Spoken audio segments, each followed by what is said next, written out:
የአዲስ አበባ ከተማ አስተዳደር ያከናወናቸው የኮሪደር ልማት ስራዎች መዲናዋ ገጽታዋ እንዲቀየር ተወዳዳሪና ተመራጭ እንድትሆን ከሁሉ በላይ ደግሞ ለዜጎቿ ምቹና ተስማሚ በማድረግ ሂደት ከፍተኛ አስተዋጽኦ እያደረገ ይገኛል። ይህ የልማት ስራ አሁንም ተጠናክሮ የቀጠለ ሲሆን በሶስተኛው ዙር የኮሪደር ልማት እየለማ የሚገኘውና 13.4 ኪሎ ሜትር የሚሸፍነው የኮሪደር ልማት በአዲስ አበባ ከተማ ከንቲባ ወይዘሮ አዳነች አቤቤ ተገምግሟል።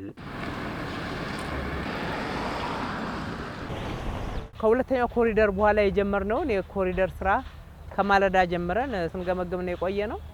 ሰፋ ያለ ኮሪደር ነው። በአጠቃላይ ወደ 13.4 ኪሎ ሜትር የሚሸፍን ኮሪደር ነው። የመጀመሪያው ረጅሙ ከቦሌ ብራስ መስመር በቦሌ ሃይ ስኩል እስከ እንግሊዝ ኤምባሲ ድረስ የሚሄደው ከቀበና ጋራ የሚገጥመው ነው። በዚሁ መስመር ላይ ከዚህ ከቦሌ ሃይ ስኩል ቦሌ መድኃኔዓለም አካባቢ ጀምሮ እስከ ሜንኮ ድረስ ወደ መገናኛ የሚሄደው መስመር ላይ ይገጥማል።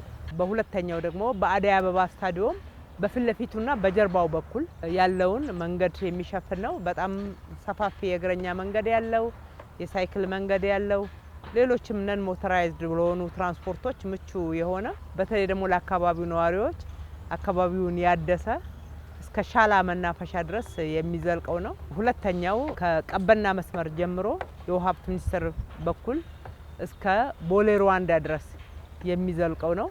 በድምሩ ወደ 13.4 ኪሎ ሜትር የሚሸፍን በ5 ኮሪደሮች ከፋፍለን እየሰራናቸው ያሉ ኮሪደሮች ናቸው። ልማቱ የንግድ ተቋማትን፣ ሰፋፊ የእግረኛ መንገዶችን፣ የሳይክል መንገዶችና በርካታ የህዝብ አገልግሎት መስጫ ግንባታዎችን የያዘ መሆኑን ከንቲባ አዳነች ተናግረዋል። ቦሌ ሃይ ስኩል አካባቢ ነው የምንገኘው። በሄክታር ሰፊ ስፍራን አግኝተን ስፖርት ሜዳ፣ የልጆች መጫወቻ እንዲህ አይነት ሰፊ ፕላዛን የፈጠር ነው። ከቦሌ ሃይ ስኩል የወሰድነው ቦታ ነው።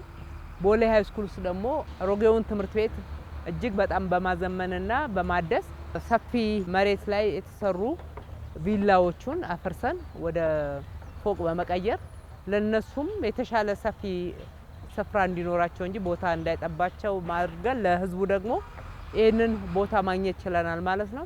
በየአካባቢው ስንሄድ እንዲህ ነው የምናገኘው። በአዲስ አበባ ስቴዲየም ዙሪያ አስቀድመው የተጀመሩ የኮሪደርና ሌሎች መሰረተ ልማት ግንባታዎች በፍጥነትና በጥራት እንዲከናወኑ የማድረግ ስራ ተጠናክሮ መቀጠሉን የጠቆሙት ከንቲባ አዳነች ጥራታቸውን የጠበቁ የኮንስትራክሽን ስራዎች ተካተው እየለሙ ይገኛሉ ብለዋል። አዲስ አበባ ስታዲየም ጀርባ ያሉትን ቤቶች ስናየው ክላዲንጋቸው አንድ አይነት፣ እድሳታቸው ወደ ቢዝነስ ቀይረውት አብዛኛዎቹን ቤቶች ትናንት መኖሪያ ቤቶች ሆነው ተዘግተው የነበሩ ናቸው። ዛሬ ከፈት ተደርገው አንድ አይነት ክላዲንግ፣ አንድ አይነት ቅብ፣ አንድ አይነት አጥር እጅግ በጣም አደይ አበባን ጨምረው አምረው ተሰርተው እናያለን። ለአካባቢው ለመኖሪያም ለቢዝነስም እጅግ በጣም በሚያምር ሁኔታ ታድሰዋል። በርካታ አዳዲስ ግንባታዎችን ገንብተናል። ታጥረው ዝም ብሎ በህንጻዎች መካከል ጥቅም ሳይሰጡ የነበሩ አካባቢዎችን ዛሬ ጥቅም ላይ እንዲውሉ እጅግ በአማረ ተመሳሳይ ክላዲንግ በአጭር ጊዜ በእነኚህ 4 ወራት ውስጥ የትልልቅ ፎቆች ተሰርተው በሚገርም ጥራት እዚህ ደረጃ መድረሳቸው የኢትዮጵያን ኮንስትራክሽን እድገት ፍንትው አድርገው ይናገራሉ፣ ይመሰክራሉ። ፕሮጀክቱ በሰኔ ወር መጨረሻ ላይ ተጠናቆ ለአገልግሎት እንዲውል በትኩረት እንደሚሰራም ከንቲባ አዳነች ገልጸዋል። ዛሬ ለብዙ ሰዎች የስራ እድል በሚፈጥር አካባቢውንም በሚያሳምር ደረጃውንም ከፍ በሚያደርግ ደረጃ ተሰርተዋል። ቺቺኒያ አካባቢ በጣም የማይመጥኑ ተግባራት ሲፈጸሙበት የነበረው ዛሬ ለሁሉም ለክብራችንም በሚሆን ስራ እድልም በሚያሰፋ አካባቢውንም በሚያሳምር ደረጃ ተሰርተዋል። በመጠናቀቅ ላይ ነው ያለው። እስከ ሰኔ መጨረሻ ድረስ አጠቃላይ የውስጥ ለውስጥ መንገዱንም ጨምረን ዋና ዋና መንገዶቹንም በጥሩ ሁኔታ የሳይክል መንገድ እንዲኖራቸው ለነን ሞተራይዝድ ትራንስፖርት ዝግጁ እንዲሆኑ አድርገን የእግረኛ መንገዱ ለእግረኞች ሰፊ እንዲሆን ሰፋፊ ንግዶች እንዲሳለጡ በማድረግ ኢኮኖሚያችንን በሚያሳድግ ውበታችንንም በሚጨምር በተለይ ደግሞ በመሬት ውስጥ የተሰሩት መሰረተ ልማቶች ለደህንነታችንም ለዘላቂ ልማቱም በከፍተኛ ሁኔታ አስተዋጽኦ የሚያደርጉ ሆነው በመጠናቀቅ ላይ ነው ያሉት።